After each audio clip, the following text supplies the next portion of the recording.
नमस्कार। Times Himachal top 10 में हेमराज चौहान के साथ आपका स्वागत है। जानते हैं आज दिन भर की 10 प्रमुख और बड़ी खबरें। हिमाचल प्रदेश हाईकोर्ट ने पवारी ग्राम पंचायत के किन्नर कैलाश यात्रा पर प्रतिबंध लगाने वाले प्रस्ताव पर अंतरिम रोक लगा दी है।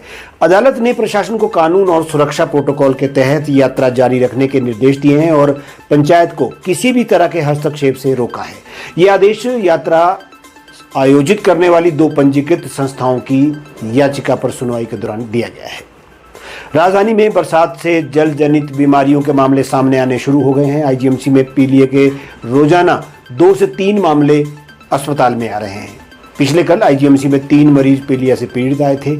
ये मामले सोमवार से अस्पताल में आ रहे हैं। ये मामले शहर में अलग अलग जगहों के हैं। ऐसे में अभी कहीं पर भी ना तो क्लस्टर बना है, लेकिन आने वाले दिनों में इन मामलों के बढ़ने की आशंका बताई गई है। मॉनसून अपने उफान पर है और कई जगह मलबा, टूटी दीवारें और उजड़े आशियाने दिख रहे हैं। कांगड़ा जिले के शाहपुर की बो घाटी में बादल फटने के बाद केलंग नाले का रौद्र रूप देख गांव के लोग 24 घंटे के बाद भी सहमे हुए हैं। गड़गून और भंगार गांव जमींदोज हो चुके हैं। पहाड़ अब भी दरक रहे हैं और स्पैडा गांव पर खतरा बना हुआ है। प्रशासन ने एहतियातन तीनों गांव खाली करवा दिए हैं। तीनों गांव के 38 परिवार बेघर हैं। 160 लोगों को भो के सरकारी सीनियर सेकेंडरी स्कूल में बनाए राहत शिविर में ठहराया गया है। कुछ परिवार अपने रिश्तेदारों के घरों में रह रहे हैं। हिमाचल प्रदेश की हिमकेयर योजना में करीब 150 करोड़ रुपए के संदिग्ध भुगतान के संकेत मिलने के बाद विजिलेंस ने जांच तेज कर दी है। 71 निजी अस्पतालों के रिकॉर्ड खंगाले जा रहे हैं। जांच में फर्जी मरीज, संदिग्ध बिलिंग, नियमों का उल्लंघन और बिना मानक पूरे किए अस्पताल संचालित करने जैसे मामले भी सामने आ रहे हैं। जांच पूरी होने के बाद कई लोगों पर कार्रवाई भी हो सकती है। इसके अलावा हिमाचल प्रदेश में मानसून एक बार फिर से सक्रिय हो गया है। भारत मौसम विभाग के जो शिमला केंद्र है उसने 22 से 28 जुलाई तक राज्य में अधिकांश हिस्सों में हल्की मध्यम बारिश और कई स्थानों पर भारी से बहुत भारी बारिश की भी चेतावनी दी है। शिक्षा विभाग ने वित्तीय अनियमितताओं के आरोप में मुख्य शिक्षक अशोक कुमार को सेवाओं से बर्खास्त कर दिया है।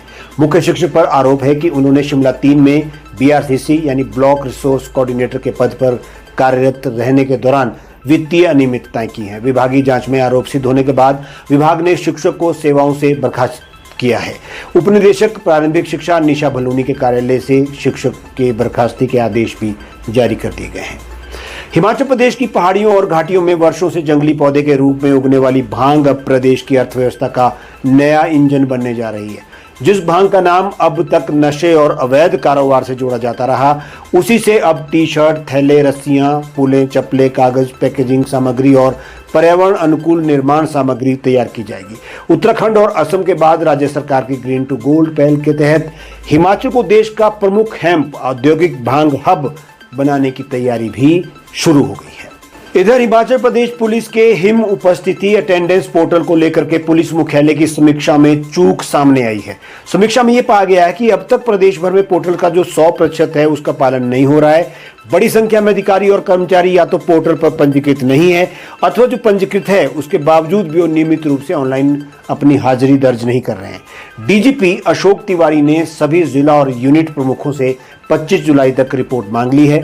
उन्होंने चेतावनी दी है कि आदेश का उल्लंघन करने वाले कर्मचारियों के साथ निगरानी में लापरवाही बरतने वाले वरिष्ठ अधिकारियों पर भी विभागीय कार्रवाई अमल में लाई जाएगी। हिमाचल प्रदेश में 2027 के विधानसभा चुनाव में कांग्रेस की दोबारा सत्ता वापसी के लक्ष्य के साथ पार्टी ने संगठन को मजबूत करने की कवायद शुरू कर दी है। मुख्यमंत्री सुखविंदर सिंह सुक्खू अगले 3 महीनों में प्रदेश के सभी 68 विधानसभा क्षेत्रों के 50-50 कांग्रेस के जो कार्यकर्ता हैं उनसे संवाद करेंगे। इसकी शुरुआत पच्छाद और चौपाल विधानसभा क्षेत्रों से हो चुकी है और जबकि सोमवार को ऊना और नाहन विधानसभा क्षेत्रों के कार्यकर्ताओं के साथ मुख्यमंत्री सरकारी आवास ओक ओवर में संवाद करेंगे। खराब मौसम के कारण कालका शिमला रेलवे मार्ग पर चलने वाली अप मिक्स और डाउन मिक्स ट्रेनें 7 दिनों के लिए रद्द कर दी गई हैं। ये ट्रेनें 23 से 29 जुलाई तक रद्द रहेंगी। उत्तर रेलवे के अंबाला मंडल द्वारा जारी संशोधित संदेश के अनुसार अप मिक्स और डाउन मिक्स एनजी ट्रेन सेवाएं 23 से 29 जुलाई तक परिचालन में नहीं रहेंगी। यह निर्णय क्षेत्र के लगातार खराब मौसम की स्थिति को देखते हुए यात्रियों की सुरक्षा के मद्देनजर लिया गया है। रेलवे प्रशासन ने यात्रियों से यात्रा की योजना बनाने से पहले ट्रेन की अभी जो वर्तमान स्थिति है उसकी जानकारी लेने और असुविधा से बचने की भी अपील की है। टाइम्स हिमाचल टॉप 10 में आज बस इतना ही। आप हमें फेसबुक के साथ साथ यूट्यूब और इंस्टाग्राम पर भी फॉलो और सब्सक्राइब कर सकते हैं और आप हमारी खबरों को देख सुन और पढ़ सकते हैं www.timeshimachal.com पर। नमस्कार।